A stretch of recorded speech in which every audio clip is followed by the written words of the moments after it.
السلام علیکم ناظرین، آبشار نیوز سے ناصر عباسی حاضر ہوئے. اس وقت میں موجود ہوں کیال اربن میں، اور یہاں پہ کیال اربن کے سابقہ جنرل کونسلر بھی ہیں اور ہمارے آل ٹریڈ کے ڈپٹی جنرل سیکرٹری ہیں محمد فرید ستی صاحب. ان کی طرف ہم آئے ہیں آبشار نیوز افطار پروگرام کے حوالے سے. اس حوالے سے ان سے بات کریں گے.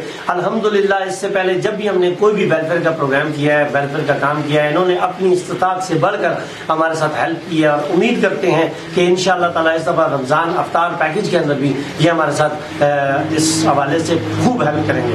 آئیے آفتاب ستی صاحب.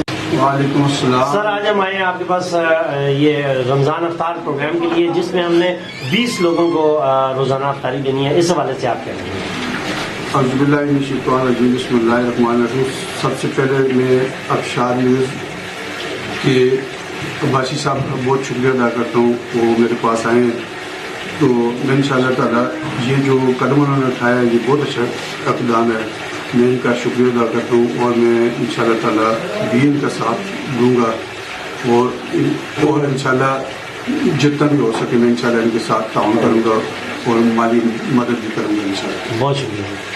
جی ناظرین، آپ کی ابھی بات ہم نے کرائی جناب فرید ستی صاحب سے. فرید ستی صاحب نے کہا کہ ہم انشاءاللہ پہلے بھی تعاون کرتے رہے ہیں، ٹریڈرز کے طور پہ بھی کرتے رہے ہیں، ایز اے جنرل کونسلر کرتے رہے ہیں، ایز اے سوشل ورکر کرتے رہے ہیں، اور ہمیشہ ان لوگوں نے ہمارا ساتھ دیا ہے. امید کرتے ہیں انشاءاللہ تعالیٰ اس دفعہ بھی ان لوگوں کے ساتھ سے ہم یہ افطار پیکج جو ہے یہ ڈور ٹو ڈور ہم ان سیکورٹی گارڈز کو، ہم ان لوگوں کو، غریب لوگوں کو جن کی ڈیوٹیز ہوتی ہیں شام کو افطار کے ٹائم پہ وہ اپنی اچھی افطاری نہیں کر سکتے، ان کو اچھی افطاری انشاءاللہ تعالیٰ ہم ان کے ڈور سٹیپ پہ پہنچائیں گے. پاکستان کے اندر آپ جہاں بھی ہیں، دنیا کے اندر آپ جہاں بھی ہیں، میں آپ سب سے گزارش کرتا ہوں، نیچے ہمارے نمبر چل رہے ہیں، آپ ہمارے ساتھ بھی رابطہ کر سکتے ہیں، اور اپنے طور پہ اپنے اپنے شہروں کے اندر، اپنے اپنے علاقوں کے اندر آپ جہاں بھی چاہیں آپ غریب لوگوں کو، مستحق لوگوں کو جا کے افطاری پہنچائیے گا. یہی آپ کے لیے ذریعہ نجات بنے گا.